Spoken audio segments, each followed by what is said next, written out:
2016 was, without a doubt, the craziest year in NBA history. Now, I'm 24 years old, which means I've been following basketball closely for only a decade or so. I haven't seen everything. So maybe there was a crazier basketball year during the Bush or Clinton or Lincoln administration, but I wasn't there to experience it. So, I mean, it probably didn't even happen, you know? Like, come on, is NBA history even real? Like, you're just gonna show us a photo of Wilt holding up 100 and we're supposed to just believe he scored 100 points? Like, yeah, all right, good one, buddy. I mean, as far as I'm concerned, there's Kobe's 81. Yeah, there's Mitchell, Dame, Booker, and Corey Brewer, and that's my top 5 of all time. Thank you for coming to my TED Talk. Okay, so 2016. What even happened in 2016? Well, the Warriors won 73 games, the most in league history. Steph Curry was the first ever unanimous MVP, averaging 30 points per game on 50, 40, 90 shooting. Just, whew.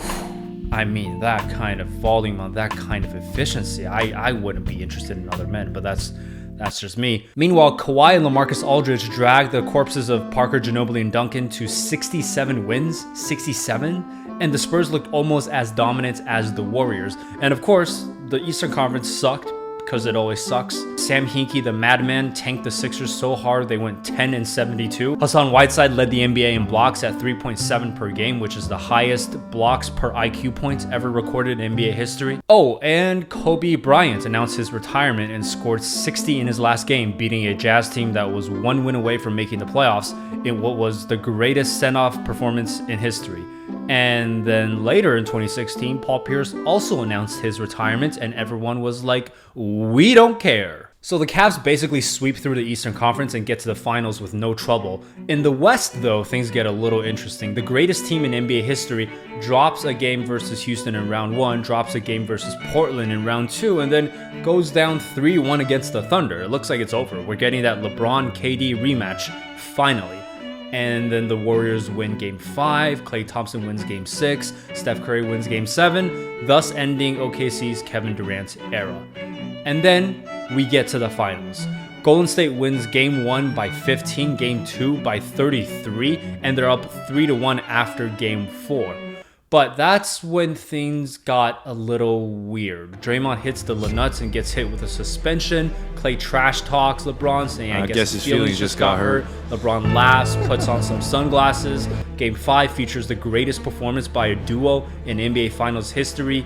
Cleveland dominates Game 6, and then Game 7 is quite simply the best NBA game I've ever seen in my lifetime. Draymond puts up 32, 15, and 9. LeBron has the greatest block in NBA history. Kyrie hits the greatest step back in NBA history. And then Kevin Love, the greatest defensive play in NBA history. Okay, that's probably too much. How about the greatest defensive clutch play in NBA playoff history by a white American guy on an Eastern Conference team? Okay, fine. Kevin Love had a decent moment of on-ball defense. So the Cavs come back down 3-1 in epic fashion. It's the first championship in Cavs history, the first sports championship in Cleveland since the 1964 Browns, and this championship was so monumental to LeBron's legacy that for a moment I thought, wait, is LeBron James now the most beloved, powerful, and influential man in the state of Ohio? Surely, if he campaigns for Hillary Clinton, she won't blow a 3-1 lead in Ohio. Oh. Yeah, okay, never mind. You know what was the craziest part about the NBA in 2016, though? It wasn't even the championship, it was free agency. The NBA had an unprecedented $24 million jump in salary cap in the summer of 2016, and teams went insane, giving out unprecedented massive contracts because they anticipated similar salary cap jumps in the following years as well. Spoiler alert, the cap did not continue growing at $24 million a year. So yeah, why don't we take a quick break and look at some of the worst contracts ever given in NBA history. Starting off with Timothy Mozgov, 4 years, $64 million. Luol Deng, 4 years, $72 million. Chandler Parsons, 4 years, $98 million. Miles Plumlee, not Mason. Miles Plumlee, 4 years, $52 million. By the way, you want to know when Damian Lillard's championship window in Portland closed? It closed in the summer of 2016 when the Blazers gave Allen Crabbe and Evan Turner each 4 years, $75 million. But You know whose championship window didn't close? Kevin Durant. That's right. KD said, Draymond, save your tears for another day. I am coming to Golden State.